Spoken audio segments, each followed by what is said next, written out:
রাত পেরোলেই এই স্বপ্নের সেতুতে চলাচল শুরু হবে উত্তরাঞ্চলের লাখো মানুষের। বদলে যাবে অর্থনীতি ও উন্নয়নের ভাগ্য।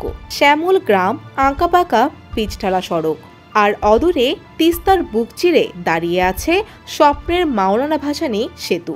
আগামীকাল ২০ আগস্ট সেতুটি উদ্বোধন করবেন অন্তর্বর্তী সরকারের উপদেষ্টা আসিফ মাহমুদ সজীব ভুঁইয়া। বহুল প্রত্যাশিত গাইবান্ধার হরিপুর ঘাট থেকে কুড়িগ্রামের চিলমারি পর্যন্ত তিস্তা নদীর ওপর নির্মিত ১,৪৯০ মিটার বা প্রায় ৫,০০০ ফুট দীর্ঘ সেতুটি শুধু দুটি জেলা নয়, যুক্ত করবে লাখো মানুষের জীবন।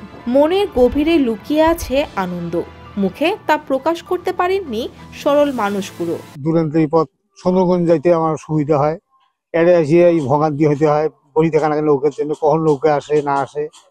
হ্যাঁ, ব্রিজটা হয় আমাদের ভালো সুবিধা হয়েছে। নৌকায় যাইতে অনেক রিস্ক নিয়ে, মনে করেন কিছুদিন পর ব্রিজটা চালু হইলে আমাদের এই রিস্কটা থাকবে না, সবাই সুবিধা পাবে, ব্যবসা বাণিজ্য করে সব দিক দিয়ে সুবিধা হবে। সেতুর উদ্বোধনের অপেক্ষায় ইতোমধ্যে উৎসবের আমেজ ছড়িয়ে পড়েছে স্থানীয়দের মাঝে। এটি শুধু একটি সেতু নয়, উত্তরাঞ্চলের অর্থনীতির ভাগ্য বদলের গল্প বলে মনে করছেন ব্যবসায়ী ও রাজনীতিবিদরা। ব্রিজটি যদি উদ্বোধন করা হয়, চালু হলে আমাদের এই অঞ্চলের জনগণের সেই যে সময়ের যে সাশ্রয় সেটা হবে এবং জনগণ ব্যাপকভাবে উপকৃত হবে।